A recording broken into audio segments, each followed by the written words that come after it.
Perfecto. Bien, vamos a darle la cordial bienvenida a nuestro tercer y último invitado. Se trata de Eric Barba.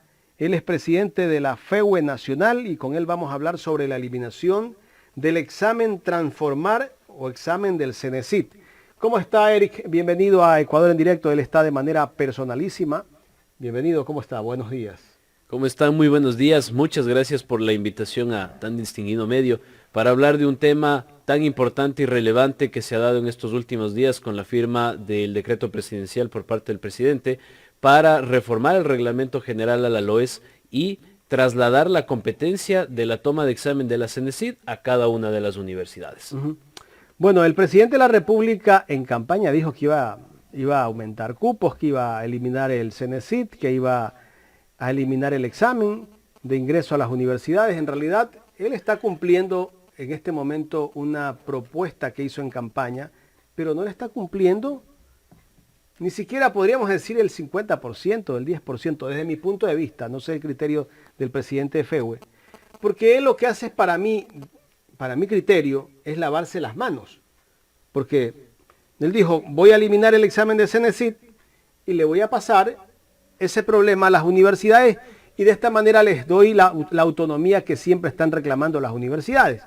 Lógicamente, si elimina el examen de CENESID y él quiere cumplir con su propuesta de campaña, que debería ser completa, no incompleta, él tenía que eliminar el examen de CENESID o la prueba Transformar, pero en ese momento también decirle vamos a dar a las universidades los recursos para que aumenten 50.000, 100.000 nuevos cupos para los jóvenes bachilleres. Por supuesto, este es un tema de recursos, es una situación bastante compleja en la que se encuentran las universidades, ya que no existió una socialización previa de lo que se iba a hacer el día jueves en la Escuela Politécnica del Litoral para reformar y pasarle esta competencia a cada universidad. No se indicó cuál iba a ser el proceso de transición o siquiera se presentó una planificación. Y esto ha ocasionado que los distintos rectores y autoridades universitarias estén yendo cada quien por su camino. Eso no resuelve bajo ninguna circunstancia el tema de cupos, ya que no hay presupuesto para más infraestructura para poder acoger a más estudiantes. No resuelve el problema de dinero para poder contratar más profesores y poder habilitar más aulas de clase. Frente a ello nosotros hemos sido bastante enfáticos. El problema de ingreso es un problema presupuestario, no de pasarle la pelotita. Sacábamos un comunicado en el día lunes que entregamos formalmente a la CENESID y les decíamos, ¿qué va a pasar una vez que tomen el examen de ingreso bajo sus propios mecanismos las universidades y la ciudadanía recién se dé cuenta que no existió solución al problema? Porque hacíamos un símil. Tienes un carro donde entran 5 personas. Le quitamos las puertas, le eliminamos las puertas. Ahora metamos 100 personas. ¿Dónde van a entrar? Es así, o sea, el móvil para llegar a la universidad tiene cupos limitados. Actualmente una universidad, en promedio, ponemos el ejemplo de aquí mismo, la Universidad de Guayaquil. Ayer conversábamos con el doctor Francisco Morán, el rector de aquí. Decía, tenemos cupo limitado para 8.000 estudiantes. Si es que decimos libre acceso, libre ingreso, eso no es real. Por más que el gobierno diga eso, parece que desconoce y está improvisando una vez más, porque van a venir de manera masiva 30, 40.000 personas y no van a poder entrar los 30, 40.000 postulantes. Justo antes de entrar aquí en la entrevista, solo escuchando a las personas conversar en la calle, decían, ahora con lo que ya han eliminado la CENESID, ojo, inclusive dicen, ahora con lo que ya han eliminado la CENESID, todo el mundo va a querer entrar. Entonces, miren el criterio y lo que se está hablando actualmente en la ciudadanía, lo que va a generar un gran caos y es muy claro que se va a caotizar el sistema en el próximo proceso de admisión. Aquí también yo creería que hay una irresponsabilidad del gobierno, porque el gobierno da a entender de que los jóvenes van a tener el libre ingreso a la universidad y que todos van a tener la posibilidad de entrar a la universidad pública. O sea, el gobierno yo creo que ha tomado una decisión un poco irresponsable. Y más allá de eso, actualmente se está dando trámite a reformas a la Ley Orgánica de Educación Superior. Esto está ya en la Asamblea Nacional pasó su primer debate, se está discutiendo dentro de las mesas de la Comisión de Educación para un próximo segundo debate que estimamos en un lapso no más allá de 2 meses, se apruebe una nueva ley orgánica de educación superior y nuevamente el presidente, bajo sus atribuciones y competencias, tenga que emitir un nuevo reglamento general a la LOES. Entonces, eso es una irresponsabilidad porque también van a cambiar más cuestiones al interno de la universidad, no únicamente el tema del examen. Bueno, ¿y qué dice la ley? Porque puedes crear un reglamento, ¿no? El reglamento no puede estar por encima de la ley. Exacto. Ahora nosotros estamos muy preocupados porque se está poniendo primero el pantalón y luego el calzoncillo, como nosotros diríamos, ¿no? Tenía que reformarse primero la ley, esperar a que se dé esta reforma de ley y luego, en base a esta reforma de ley por jerarquía normativa, emitirse el reglamento. Ahora lo que se ha hecho es emitir un reglamento que también está en una revisión de que no exista ningún tipo de inconstitucionalidad ni tampoco que esté en contra de la ley actualmente, y estamos a la par con una posible nueva reforma. Entonces todos se van a confundir, vamos a tener un sistema de aquí a unos 3-4 meses o un periodo, luego va a venir otra ley, va a venir otro reglamento, entonces todo está hecho un champús. ¿Y por qué el gobierno tiene que hacer todo esto de una manera tan apresurada, como usted lo dijo al inicio, sin socializarse? Porque primero debió socializarse con ¿quiénes? Con los estudiantes, con las autoridades también, que son parte del sistema de universitario y que tienen que ver pues cómo van a enfrentar esa nueva decisión del gobierno nacional. Por supuesto, el mecanismo era sencillo: invitar a los principales actores de la educación superior, invitar a los rectores, invitar a los gremios docentes, invitar a los gremios de estudiantes, invitar a actores académicos para poder discutir una posible solución y buscar una planificación. Aquí nosotros hemos sido enfáticos: debe existir una planificación para cualquier decisión que se tome, porque caso contrario entramos a la improvisación permanente que ha demostrado el gobierno. No existe una articulación correcta entre el momento en el que el bachiller sale del colegio y entra a la universidad. Ahí existe un periodo de transición bastante corto, pero en el que el estudiante y la ciudadanía en general se pierde, porque el chico no es ni del Ministerio de Educación porque ya salió del colegio, ni tampoco tiene mayor competencia al acceder a la universidad porque todavía no ha accedido a la educación superior. Entonces no ha habido una articulación allí. ¿Qué es lo que se ha planteado permanentemente? Que las autoridades principales, tanto del Ministerio de Educación como de la CENESID, se sienten y puedan generar un correcto plan de transición. Para ello es necesario que el estudiante esté orientado correctamente. Nosotros estamos brindando soluciones, que no exista tanta deserción como actualmente, porque no saben ni siquiera a qué universidad postular. Desertan de esos cupos? Directamente hay un 20% de deserción, inmediato, en las 2 primeras semanas. Y siempre va a haber deserción, siempre va a haber, ¿no? Aunque se intente bajar al máximo. Aunque se intente, siempre va a haber deserción, es parte del sistema.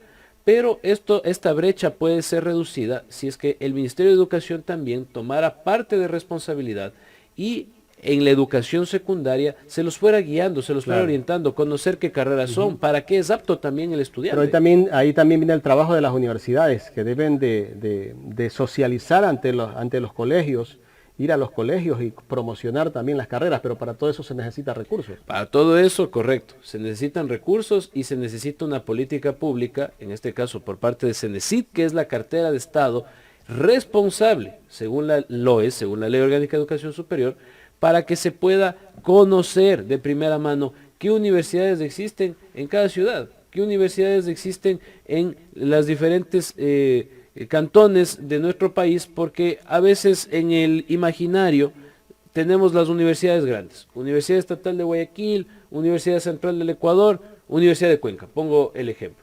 Pero no se sabe que aquí mismo en Guayas, por ejemplo, existe la Universidad Estatal de Milagro, la UNEMI, que tiene ya altos estándares, está acreditada y que tranquilamente pueden acceder a las mismas carreras que existen en la Universidad de Guayaquil. Y los chicos que están o viven cercanos a la ciudad de Milagro, a veces están solo con la mentalidad de que tengo que irme a la Universidad Estatal de Guayaquil, teniendo una universidad mucho más cercana y también ayudándoles a que no incurran en mayores gastos de transporte, de alimentación, inclusive de vivienda y demás. Pero todo esto Está debe la ser Universidad Agraria articulado. Está la Universidad Agraria, correcto. Entonces, todo este tipo de cosas deben ser bien trabajadas entre todos los actores. Y ahí yo pongo un ejemplo. Existe el órgano rector normativo que es el Consejo de Educación Superior, aparte de la CENESID. Ellos hicieron más de 4 talleres para reformar el reglamento de régimen académico e invitaron a todos los actores. Nosotros estuvimos participando permanentemente allí.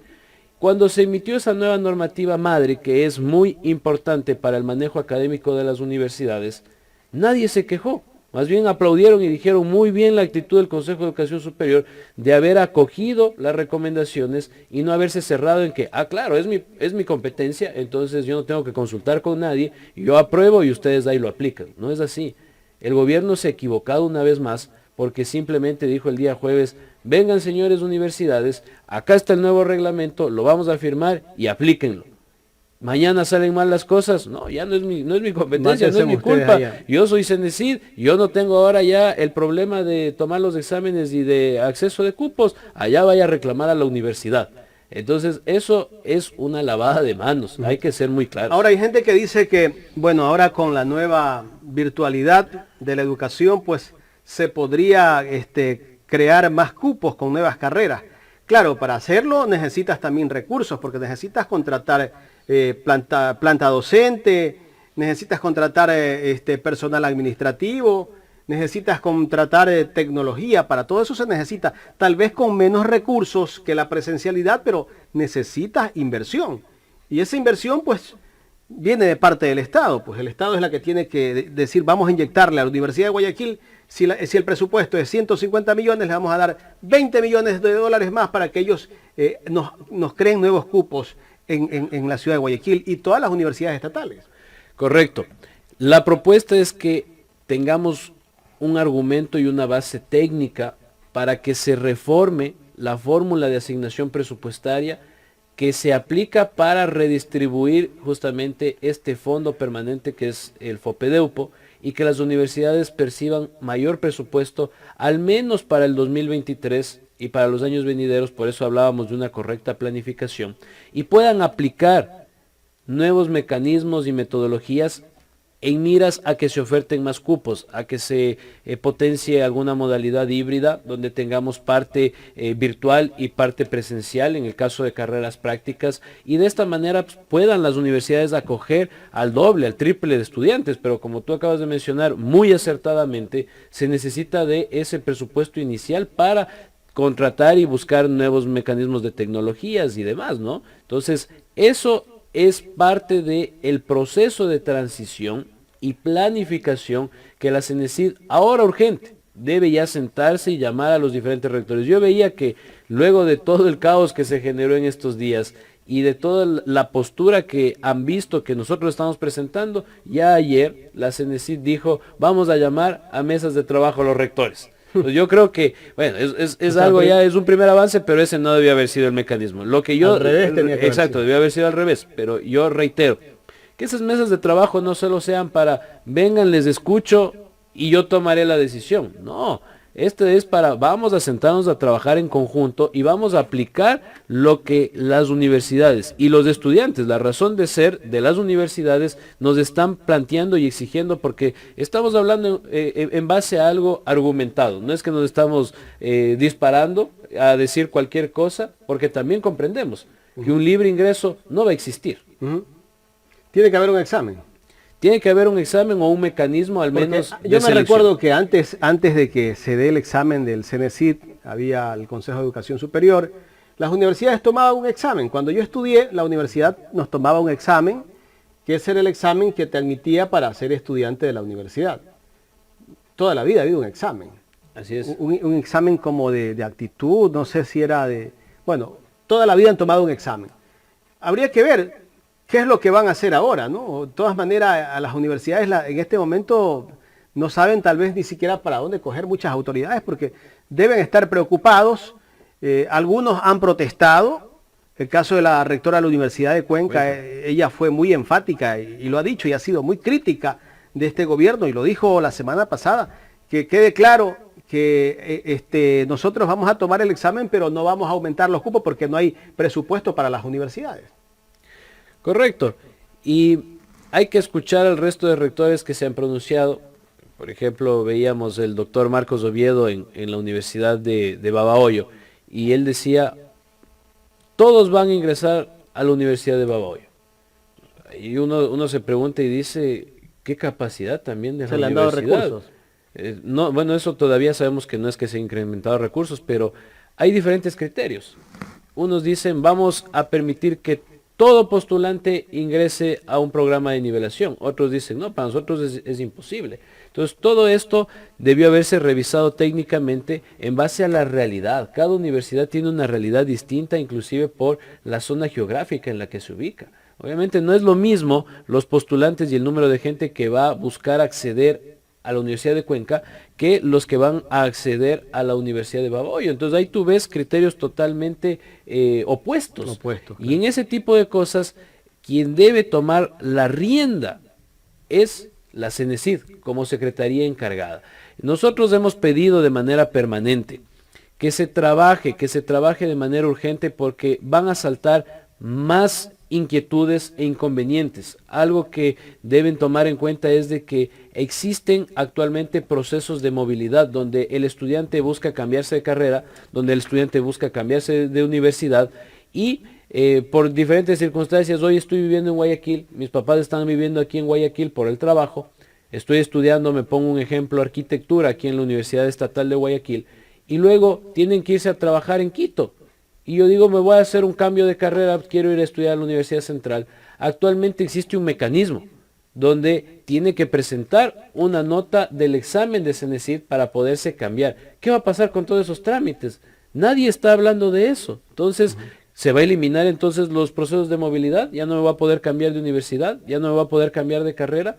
¿Qué vamos a hacer si es que ya no existen este tipo de requisitos previamente establecidos? Y ahí vamos a encontrar severas contradicciones entre lo que dice la ley y en lo que están tratando de reformar vía reglamento. Entonces, es algo muy peligroso el haberse lanzado a un evento el día jueves, donde también queremos ser enfáticos. Se hizo únicamente la presentación formal, pero en ningún momento se socializó y presentó los 73 artículos y las diferentes disposiciones que dice ese reglamento, sino hasta 2 días después. Entonces, ¿acaso nosotros estamos inventándonos o esto deja en evidencia que hay improvisación por parte del Ejecutivo? No hay planificación. Eric, ¿cuánto es la capacidad de estudiantes en un aula en este momento permitido? Actualmente, a ver, permitido, el reglamento de régimen académico lo acabó de liberar. Pero no, hasta hace una semana, 2 semanas. Sí, lo que yo comentaba, es que estamos con 2 normativas y eso también es algo complicado ¿Son 35 o 40 estudiantes? De comprender. Estaban en 35 estudiantes. 35 estudiantes. Lo liberaron. Tal vez lo han liberado porque volveremos a la época cuando yo estudiaba. Me recuerdo que escuchábamos clases a veces, los que tal vez de repente llegábamos tarde, teníamos que quedarnos de pie. Y habían aulas que tenían hasta 100 estudiantes. Sí. Claro, con eso podrían tal vez pensar en solucionar el tema de cupos, porque si hay 35, aumentan a 70, pero ese docente, ¿cómo termina su jornada? Y eso es muy peligroso, porque entramos... ¿Y la calidad de educación? A la precarización de la educación. En vez de mejorar la calidad, va a bajar. Es evidente que un profesor no va a poder dar la misma atención a 100 estudiantes que teniendo 30. Claro. Es por simple lógica. Imagínese que ese docente da 8 horas al día de clases, que a veces no son 8, son 6. Así es. ¿Cómo termina ese profesor?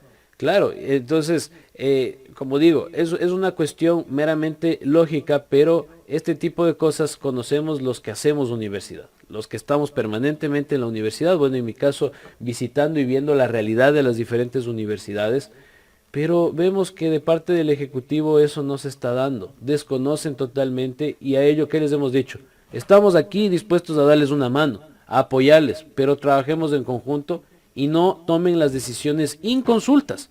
Ese es el mayor malestar que nosotros presentamos, porque si bien es cierto, han tomado ya una decisión y hay que verle también las cosas positivas, el que se traslade la competencia de examen de la CENESID a las universidades significa tener más autonomía académica. Sí, es cierto, es un logro, es algo bueno para las universidades tener esa mayor autonomía, pero debe ser organizado y no debe ser improvisado. Entonces nosotros permanentemente estamos diciendo, queremos proponer, queremos trabajar en conjunto y que se aplique las realidades que nosotros estamos presentando.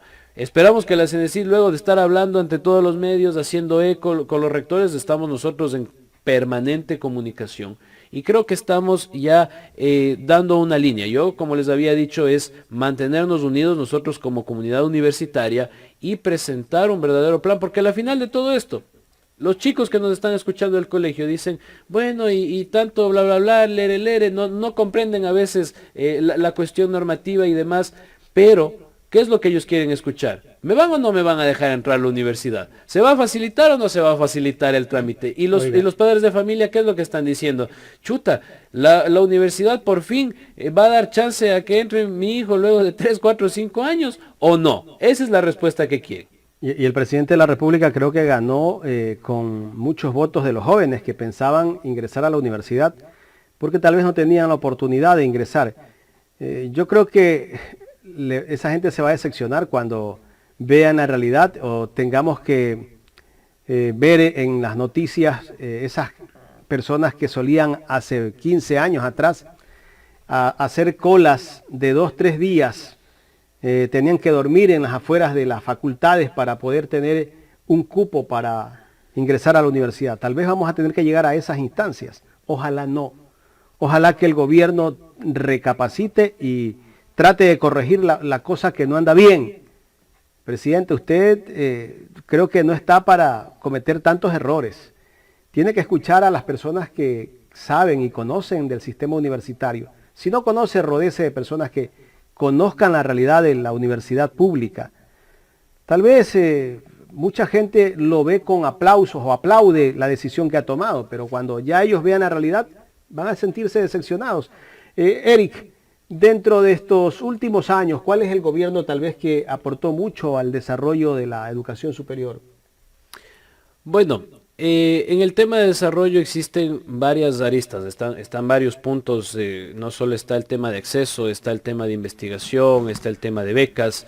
Es una pregunta bastante amplia porque habría que revisar indicadores. Sin embargo, me atrevo a decir, más bien, que ningún gobierno en todo este tiempo ha generado una verdadera política pública de educación. Porque una verdadera política pública de educación conlleva entre 25 a 30 años en realidad. Y este gobierno lo que debe hacer es en este momento marcar más bien la pauta. Y si es que no lo hace tendrá que hacerlo el siguiente, pero tiene que marcar una pauta para de aquí a un largo plazo. En temas de educación no se pueden solucionar las cosas de manera inmediata. Eso también tenemos que ser sinceros y tampoco por eso es que nosotros estamos oponiéndonos por oponer y decimos vamos a aportar, vamos a apoyar a los procesos que en este momento están en marcha. Y también, si es que es necesario dar un refresco a los sistemas anteriores en los que ya a todo el mundo le ven a la CENESID como el cuco de la historia, bueno, entonces bajemos el examen a las universidades, de una u otra forma se va a aliviar este tema, pero reitero, con una correcta transición, con una correcta planificación, porque van a surgir más elementos y más problemáticas en este camino. Y también decir las cosas claras y estar permanentemente comunicando. El actual proceso de examen que se llama Transformar sigue en marcha. Para este segundo periodo del año 2022 todavía van a tener que rendir el examen. No es que ya se eliminó. Esto recién se va a aplicar desde el 2023, o sea, para el régimen Costa. Para los que vienen en el 2024. Para los que vienen, para los que vienen en el 2023, más o menos para los meses de marzo a abril. Entonces, todo esto hay que también socializar permanentemente porque si no, la ciudadanía ya está yendo a las universidades a averiguar y a decir ¿Qué tengo que hacer para alcanzar un cupo? Yo quiero estudiar tal carrera, están yendo a las facultades. Y allí vamos a tener ese grave problema que lo mencionaste, de tener largas colas o la gente aglomerada, inclusive a veces amaneciéndose o estando 2, 3 días para lograr obtener un cupo. Y en todo ello necesitamos, pero la línea, esa guía de parte de la CENESID con una claridad, donde digamos, por ejemplo, todo el proceso se va a hacer online. Eso es lo que nosotros hemos planteado. Así nos evitamos largas filas, nos evitamos tramitadores, porque también hay gente que aprovecha, ya ve a la gente y todo, dice, hasta para darle haciendo la cola, y yo me siento aquí 2, 3 días, te cobro tanto. $200. Exacto, y hasta por darte haciendo la fila. O no, yo tengo aquí un amiguito, aquí la secretaria y todo lo demás, y comenzamos con estos negociados, con estos temas de corrupción, y por más que se socialice y demás, evidentemente alguien va a intentar aprovecharse de estas circunstancias. Entonces nosotros proponemos que se busquen canales virtuales, que se haga todo online, que no tengamos largas filas y demás, pero volvemos a lo mismo, el número de cupos va a ser limitado. En las aulas no vamos a meter 200 personas, por decir libre ingreso, y tenemos que enfocarles a una educación técnica, a carreras que necesita hoy por hoy nuestro país. No todos tienen que irse a estudiar las carreras tradicionales, porque también el mercado está saturado, y eso hay que entender. No todos tienen que irse a estudiar medicina, no todos tienen que irse a estudiar derecho, carreras que siempre escuchamos y a veces dicen tienes que estudiar para tal carrera. No, o sea, buscar también que se fortalezcan las carreras técnicas, pero anclado a una política pública laboral, para que también el empleador entienda y dé mayor prioridad al tema de los técnicos, al tema de profesionalizar la técnica y tener personas tal vez en 2, 3 años ya con un conocimiento para diferentes actividades, y no necesariamente una carrera de 5 o 6 años. Y bueno, también recordarle al gobierno y a las universidades que la manera de cómo están llevando adelante el tema de contratación a los docentes, que ya no los están contratando por 6 meses ni por un año. Ahora el contrato de un docente es por 4 meses, si no me equivoco. Sí. Quedan 2 meses sin trabajo, 2 meses sin trabajo. En algunas universidades les han bajado el sueldo, les han bajado el 30-40% del sueldo. No en todas, pero en unas universidades sí. Otra, también lo han denunciado aquí en este espacio.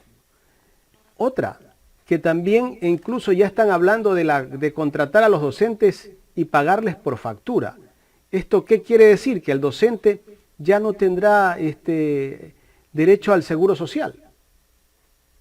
Ese es otro problema que también tienen que tratar, yo creería, las universidades con el gobierno. Y tienen que hacerlo porque no tienen recursos. No es culpa de los rectores. Esto no es culpa de los rectores, sino porque no tienen el presupuesto. Tienen que buscar una manera de cómo salir adelante de todos los problemas que tienen. Y terminan contratando a un docente por 4 meses. Es real, lo que acabas de decir es una información válida. Las universidades han sufrido recorte presupuestario en los últimos 4 años, y esto ha ocasionado que los docentes contratados ya no estén con una estabilidad del año completo.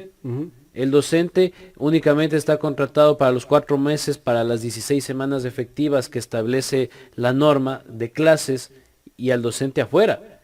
Y esto nos ha ocasionado graves problemas en las universidades, porque el docente no únicamente está como robotcito para ir a dar la clase, sino que tiene que existir un periodo previo para planificación, para la preparación, para la capacitación, para los mismos supletorios, a veces el profesor ya no, para la preparación de los sílabos, para un montón de cuestiones que son internas de universidad, pero esto demuestra que por un lado hay improvisación y por otro lado parece que no les interesa poco o mucho la realidad de las universidades. Y las universidades cada vez se ven más hacinadas, porque ya no pueden habilitar los 4 o 5 paralelos que tenían, y les toca limitarse a 2, 3 paralelos y juntar 2 cursos en un mismo curso. Eso es lo que está pasando ahora en el paso de la virtualidad que tuvimos en la pandemia y el retorno a la presencialidad. En la virtualidad se podía hacer eso, porque en la virtualidad estábamos todos conectados en una computadora, en un celular, y podíamos estar 70, 80 estudiantes. Ahora que regresamos a la presencialidad, decimos, ¿y ahora dónde entran si hay solo 50 bancas? Y algunas deterioradas porque no han tenido mantenimiento. Claro. Eric, quiero agradecerte por haber venido acá a los estudios de Ecuador en directo. Muchas gracias, estamos siempre a las órdenes, pedimos que nos sigan igualmente, que vean los pronunciamientos oficiales que hacemos, todo en base a un criterio lógico, a argumentos y siempre prestos a colaborar y a trabajar en conjunto. Gracias a Eric Barba, presidente de la FEWE Nacional, aquí en el programa Los Especialistas de Ecuador en Directo.